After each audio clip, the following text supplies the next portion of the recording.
Thank you, Presiding Officer. Can I too thank Bill Kidd for bringing this debate to the Chamber and for his long-standing commitment to peace and ridding the world of nuclear weapons.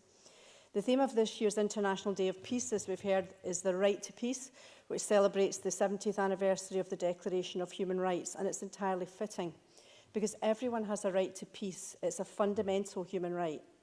Sadly, however, we know that this right has been eroded throughout the world as we witness horrific scenes of needless violence and wars taking place in far too many places throughout the world. The heartbreaking scenes we see daily on the news of children suffering as collateral damage, or in some cases being specifically targeted, actually defy belief. How can humanity become so badly eroded in a person or collectively in a regime that this is thought to be acceptable?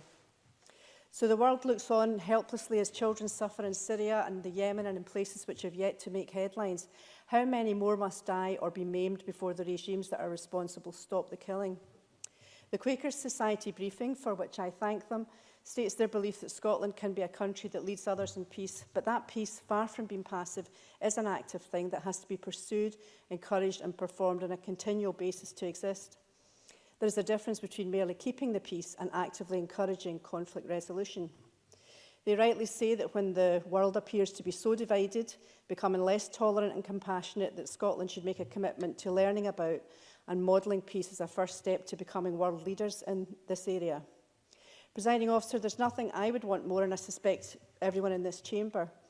But until the Westminster Government stops sending arms to regimes who use them to maim children and cause horrific widespread suffering, the killing will go on.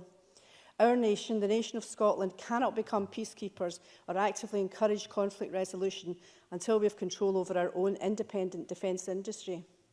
I say to the Westminster Government, do not send arms to countries who kill children in my name, in my family's name or in Scotland's name.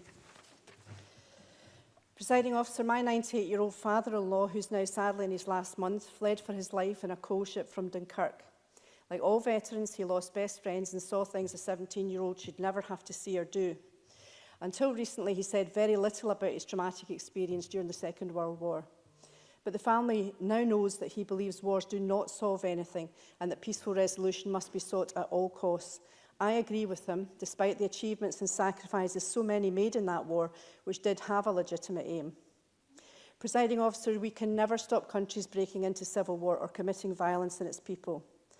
But I say again, we must not be enablers and we must not use force in a quest for peace. We know from experience in Iraq and Afghanistan that this doesn't work. We should not forget either that war has not broken out between European countries while they've been a member of the European Union. But then that's another debate entirely. And of course, peace is not just about stopping wars. It's about how we live our lives in common humanity, as Bill Kidd outlined and many others have said. Antonio Guterres, the Secretary-General of the United Nations, has asked us all to speak up for gender equality and promote inclusive societies, do our part at school, at work, at home, talking to friends and family, and stand up for human rights and call out those who abuse them. Every step counts. Let's all act to promote and defend human rights for all in the name of lasting peace for us and for future generations.